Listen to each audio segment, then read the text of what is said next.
Hi, I'm Amy O'Donnell, the Director of Communications here at Texas Alliance for Life, and I'm with Dr. Joe Poyman, and this is our very last TAL update of the year.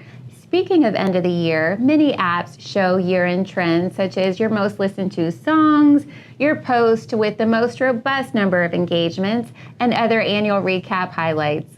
Many people also like to take time to pause and personally reflect around Christmas time on all that unfolded over the year. We here at TAL can't help but do the same as we look back at 2022 and all the pro-life victories that unfolded. It truly was a year to remember.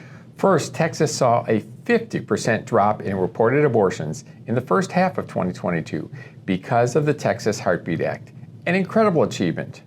However, the most pivotal pro-life victory this year, indeed in our lifetimes, is the Supreme Court's decision to overturn the terrible Roe v. Wade decision on June 24th.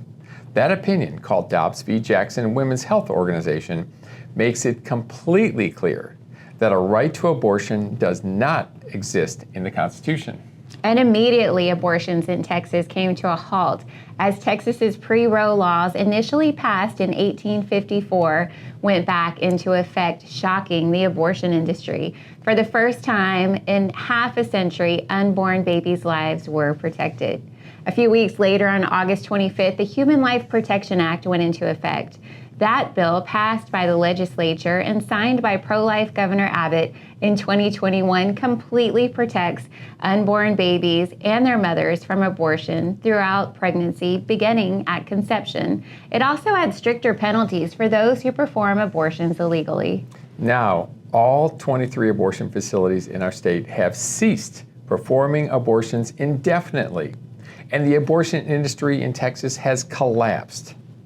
We are very proud of our state because Texas was well prepared for this moment.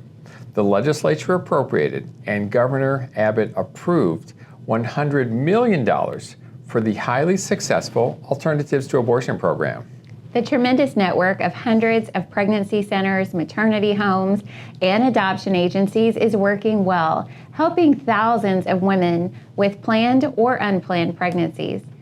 We also want to take a moment to celebrate organizational highlights. Joe, why don't you tell them a little bit about that? In January, we helped organize the huge Texas Rally for Life at the Capitol in Austin, featuring pro-life Governor Abbott and thousands of people from across the state, among the best in 3 decades. In June, we held our 28th annual Walk for Life with walkers from 65 churches in Central Texas. Collectively, they received more than $150,000 in pledges, the most ever. In October, we held our immensely successful annual dinner with 1,000 plus pro-life elected officials, leaders, partners, advocates, and supporters in attendance. As the pandemic resides, there is nothing like being in an enormous ballroom filled with joyful pro-lifers. Lastly, we want to highlight the successes of the midterm elections, which demonstrated that Texas remains a pro-life state. All statewide elected officials endorsed by our PAC prevailed by decisive margins, and the state Senate and House remain strongly pro-life.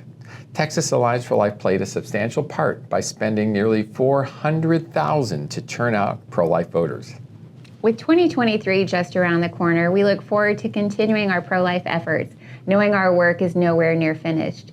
Mark your calendars and make plans to attend the 2023 Texas Rally for Life on Saturday, January 28th at the Capitol in Austin, our first post-Roe rally.